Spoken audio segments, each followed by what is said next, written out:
This bulletin proudly brought to you in association with CAMPBELL'S Menswear.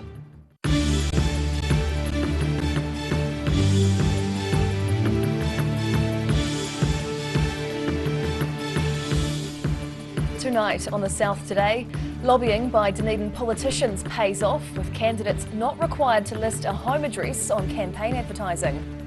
Groundswell NZ joins the Taxpayers Union on their anti-Three Waters Roadshow, raising concerns about local democracy. And the dazzle and colour of light and performances shine in Queenstown for the Lumify Laneways Festival.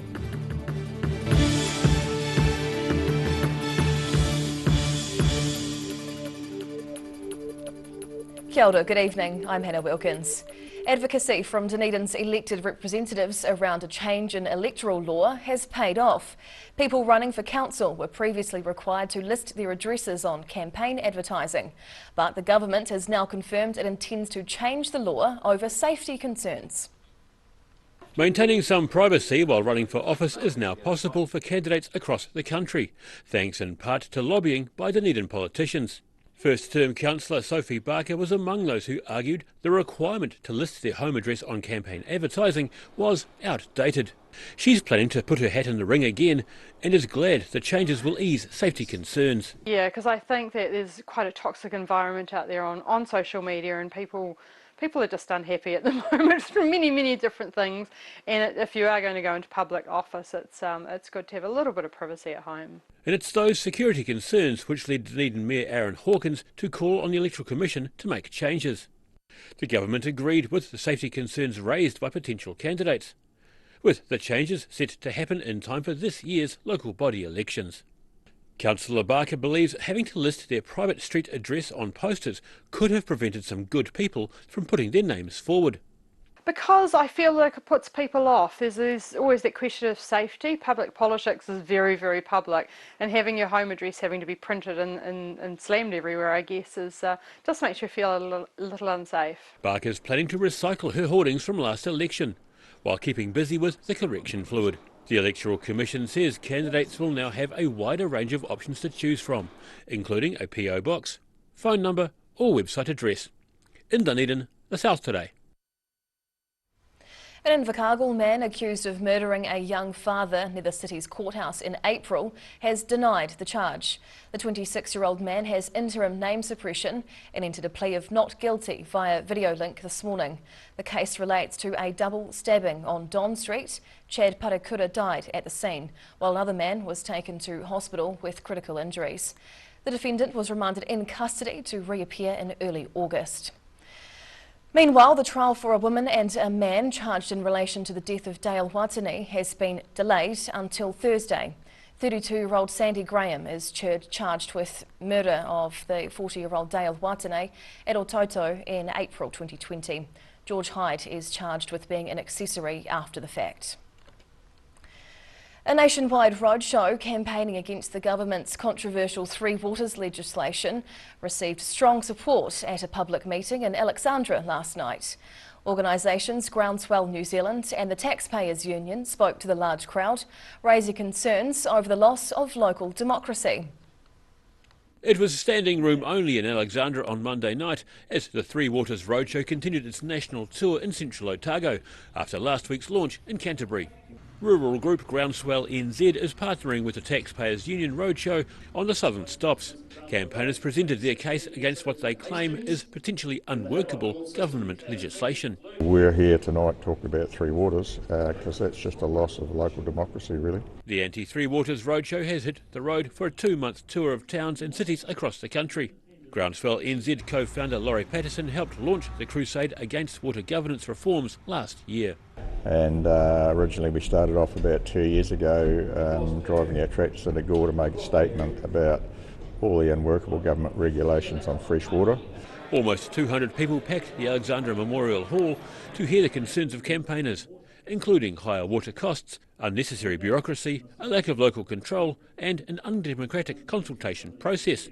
Central Otago Mayor Tim Cadogan was invited to speak on the council's position on Three Waters, but didn't get a friendly reception. The roadshow heads on to Wanaka tonight before visiting Balclutha and Gore on Wednesday. In Alexandra, the South Today. After a long wait, a Lumsden railway carriage has finally been restored. The historic A-Class passenger carriage A199 was officially unveiled by Southland MP Joseph Mooney on Monday. The carriage has been undergoing 12 months of restoration work, raking up 600 hours of labour. The carriage was originally built in the 19th century and cost $30,000 to restore. And because of the restrictions around people and masks and things with COVID, we haven't felt like we could have a public opening, but with all those moons lining up, we felt like there's a perfect opportunity. The railway carriage had been rotting and growing mould on a farm before being acquired by the Lumsden Heritage Trust and given a spruce up. It'll be used as an information kiosk by the Trust.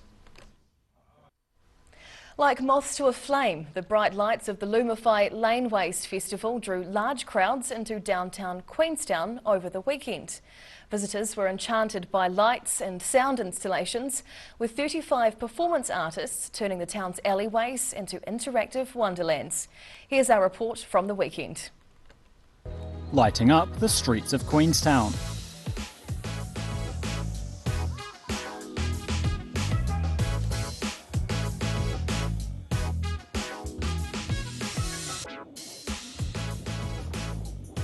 Lumify Laneways has kicked off in Queenstown, running from Friday through to Monday. The bright and colourful event takes place in the Queenstown CBD.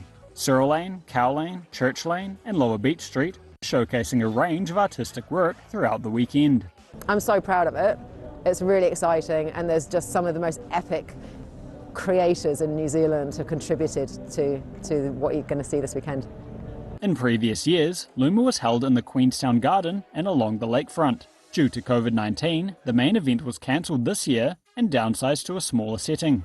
The local streets provide an intimate feel and an immersive experience for all ages.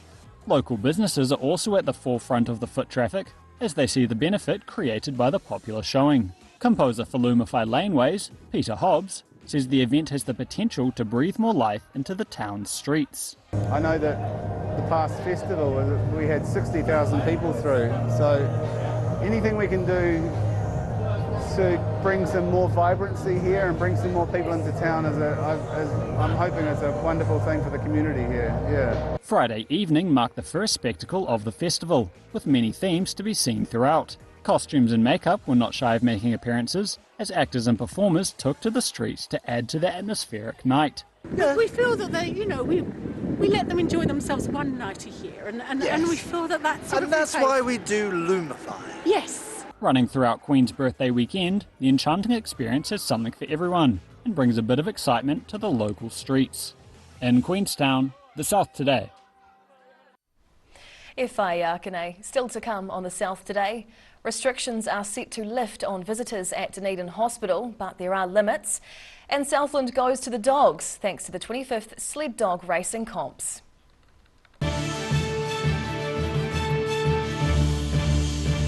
All new episodes of Put Some Colour in Your Life are now screening on Channel 39.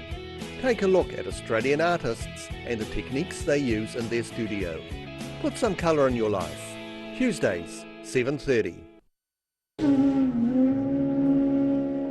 Every day the team at Gillian supports grieving families at their time of need, from answering your questions to organising a farewell that reflects the wishes of your loved one. We can help. Call Gillian's today.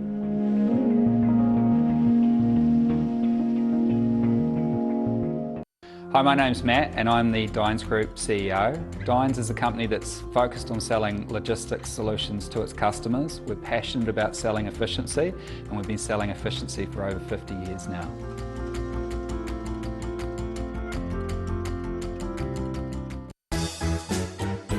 Every reason, every season, we're proud to dress the region. Alex Campbell Menswear, it fits.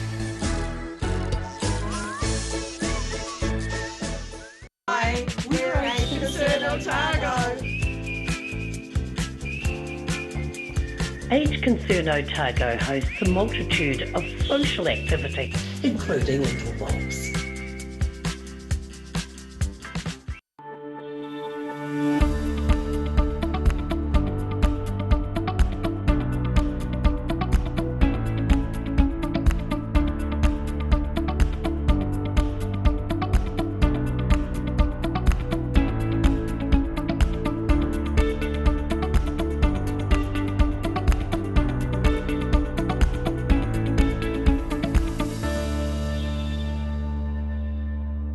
Livingwell Disability Resource Centre, a not-for-profit charitable organisation and your one-stop shop for information and resources to help you retain independence. We offer a wide range of assistive products from jar openers to mobility scooters and provide assessments for Total Mobility, the half-price taxi scheme. Come and see the friendly team. You'll find us on the corner of George and Bath Streets, ground floor of Burns House. If you're at risk of developing melanoma skin cancer, you owe it to yourself to have a mole map.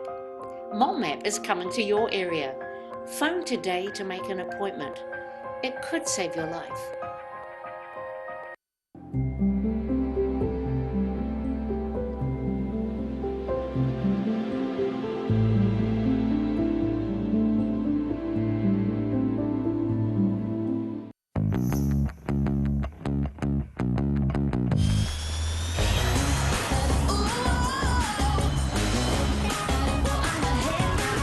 Spark your joy with Jazz, the next generation from Honda.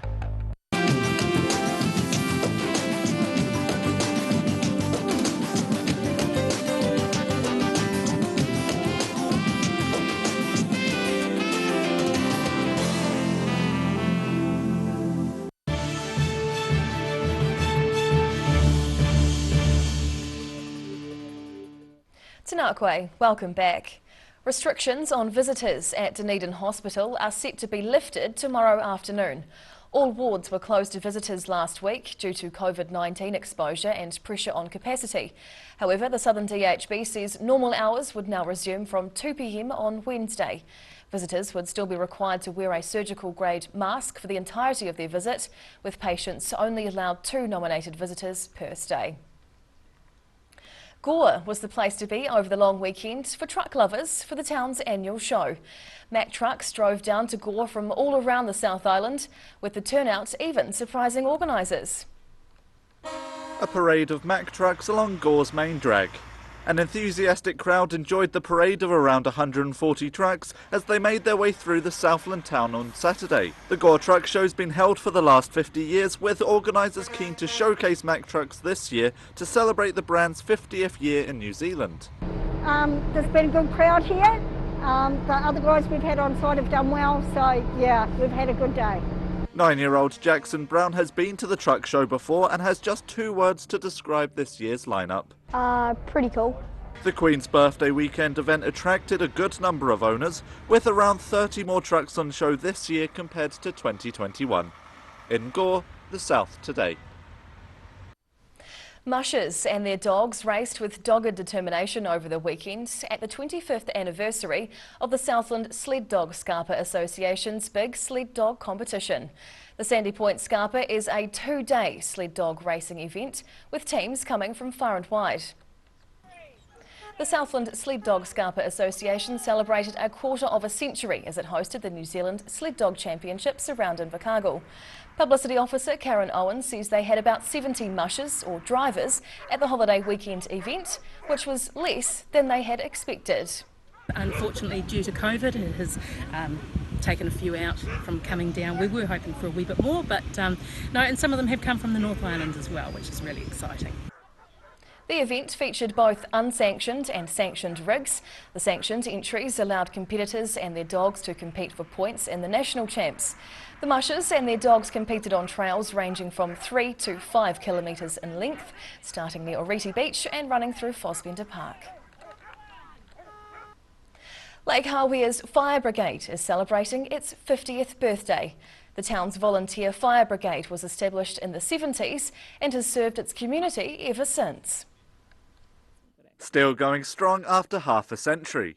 The Lake Hawea Volunteer Fire Brigade has been putting out fires in Central for the last 50 years. 94-year-old Dick Cotter is a founding member of the Fire Brigade and was invited back to help celebrate the brigade's 50th birthday. We might have initiated it early on, but the fact that it's still going after 50 years plus the committee years is wonderful, like Brett and all these people that are still carrying on. That's the greatest thing for a small district like this, to have a fire brigade that's still operating. Cotter was able to give current Chief Fire Officer Brent Arthur a rundown of some of the station's history. I think the biggest thing about this brigade, and be proud of it, is the people, the community we serve, and the ability to be able to carry out what we do to the greatest ability, and it's just a privilege to be part of it all. And with so many volunteers from the community helping out with this important service, the fire station may need another honours board before its 100th birthday. In Lake Hawea, the South Today. E whai Yakane. After the break on the South Today, a Queen's Birthday squash tournament in Wanaka wraps up with a battle between brothers, and rally drivers take to the roads in icy Canterbury conditions.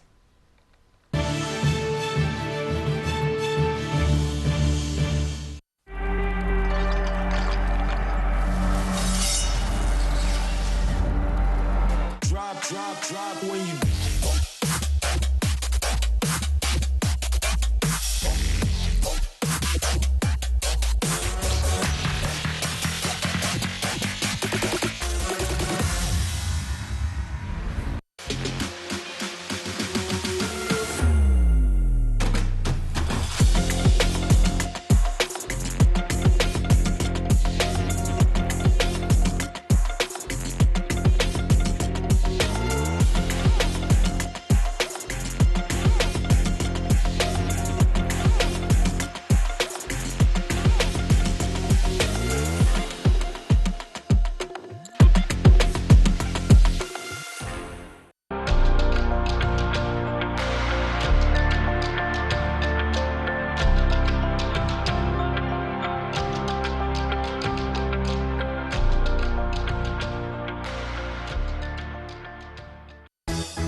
every season, we're proud to dress the region. Alex Campbell Menswear, it fits. If you're at risk of developing melanoma skin cancer, you owe it to yourself to have a mole map. Mole map is coming to your area. Phone today to make an appointment. It could save your life.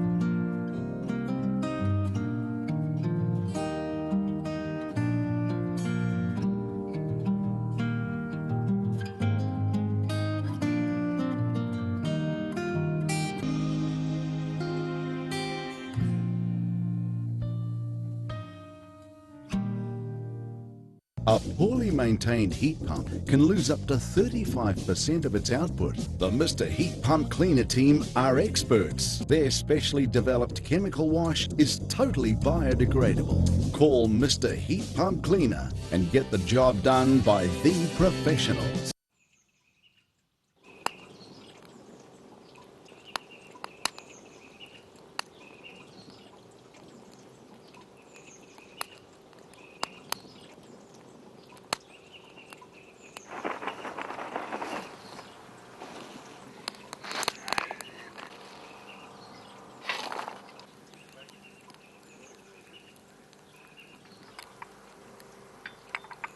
Shall I make some scones?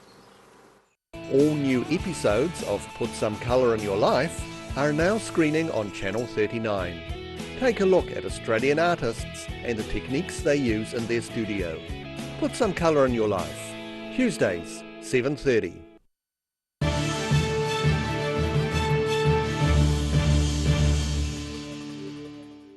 Tēnā koe, welcome back. Wanaka has seen a flurry of squash activity over the long weekend. It's all been go for the local club, with a much needed expansion on the table and a battle between two brothers marking the end of the Queen's Birthday tournament.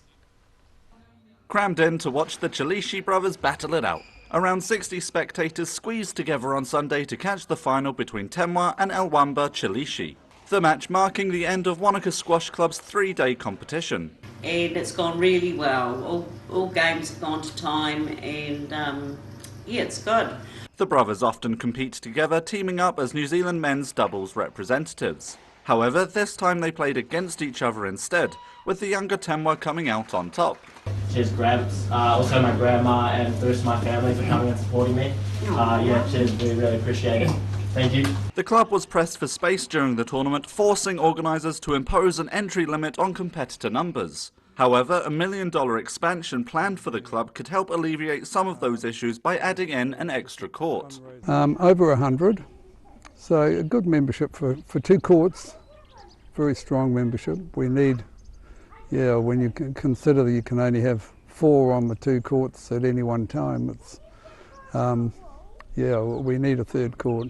The club's hoping to sell some of its land within the next 2 months, with a range of fundraising events also being planned to help build up capital. In Wanaka, the South Today. The Lone Star Rally of Canterbury took to the forest roads on Sunday with 43 entries behind the wheel. Ahead of them lay 120 kilometres of slippery, muddy gravel roads, along with a few icy corners. The Lone Star Rally of Canterbury makes rally drivers work hard for their wins, and Sunday's running of the event proved no exception. Pre-race favourite, Robbie Stokes of Waikuku, roared away first, winning the first stage by 2 seconds. But then he suffered a mechanical failure at the start of Special Stage 2, leaving the race wide open to his biggest challengers, fellow Cantabrians Josh Marston and Matt Summerfield. The 7 special stages, through the Ashley and Akura forest roads in North Canterbury, dished up a cocktail of fast but slippery corners. Roads were muddy from recent rains in the open, while under the trees areas were still frozen from overnight frosts. The challenging conditions adding to the fun for all competitors. I'm down a gear. We did the first stage with no notes, so it was quite interesting. But are you having fun? Yeah, mate. Yeah, we're back here. Awesome weekend. Just hope it stays like this. Casey came home in 7th place, 9 minutes behind eventual winner Josh Marston. Ahoka's Matt and Nicole Summerfield, New Zealand's best-known brother and sister rallying combination, came home in 3rd spot driving an older car, saying they'd had a blast with lots of speed, mega sideways and plenty of smiles. In Rangiora, the South Today. And now recapping tonight's top stories on the South Today. Lobbying by Dunedin politicians has paid off, with candidates no longer required to list their home addresses on campaign advertising. Groundswell New Zealand joined the Taxpayers Union on the anti-Three Waters Roadshow in Alexandra, raising concerns around local democracy. And a dazzling colour of light and live performances shone in Queenstown for the holiday weekend's Lumify Laneways Festival.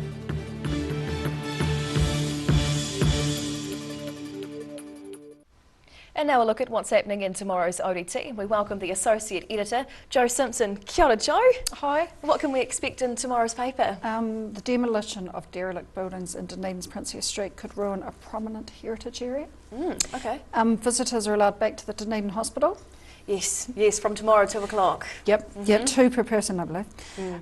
8 years after it was first proposed, the Southern District Health Board might be about to get around to creating an integrated operations centre. Okay, yes. The new reception on the top floor of Forsyth Bar is certainly a room with the views. We've got photos of the interior of that. Oh, I'm so intrigued to see what the view looks from up there. Looks good. Fantastic. Roger Bulko is a colourful office worker who was certainly popular with the judges in the final of Lego Masters New Zealand on Monday night. Yes.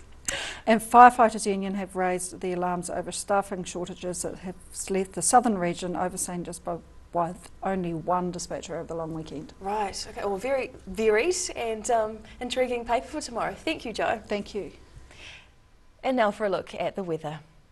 Tonight's weather proudly brought to you by Mole Map. Looking at the situation, buckle in for windy weather this week as a strong westerly airstream blows over the region through to the weekend, steadily becoming colder.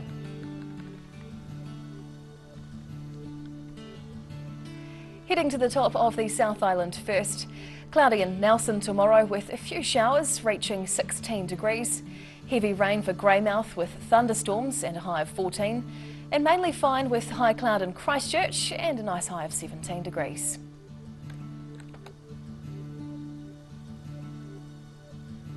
To our southern towns now. Westerlies are on the way with late showers tomorrow. Balclutha, Lumsden and Gore are all heading for 12 degrees, while the Catlins gets up to 11. Travelling westwards to the Central Lakes area, we'll start with Alexandra. They're in for light showers and some winds. We're 13 degrees tomorrow. The northerlies are decreasing in Wanaka and in Queenstown. Still showery though, reaching 12 degrees. And Te Anau will feel the westerly winds, late showers and 11 degrees. To the northern towns next. Windy tomorrow with high cloud through here. Timaru heads for 15 degrees tomorrow and 14 for Awamiru. Over to Twizel and Omarama, you'll get a few showers and northerlies up to 13 degrees as the high.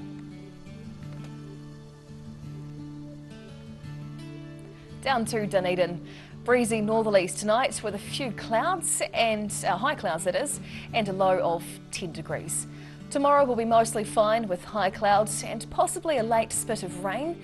Expect a high of 14 degrees and an overnight low of 8. Then Thursday will be fine with high cloud to start, which will start to break up, and the breezy southwesterlies will pick up to 10 degrees and then down to 7.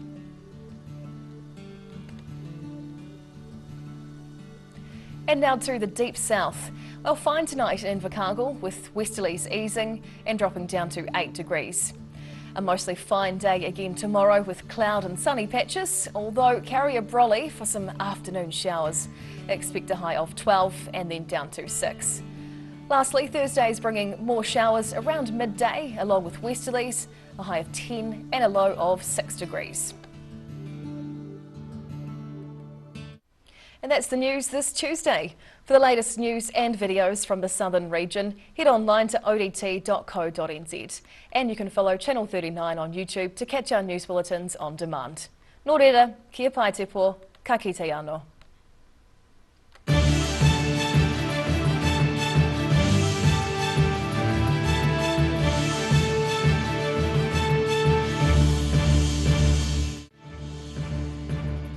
This bulletin proudly brought to you in association with Alex Campbell's Menswear.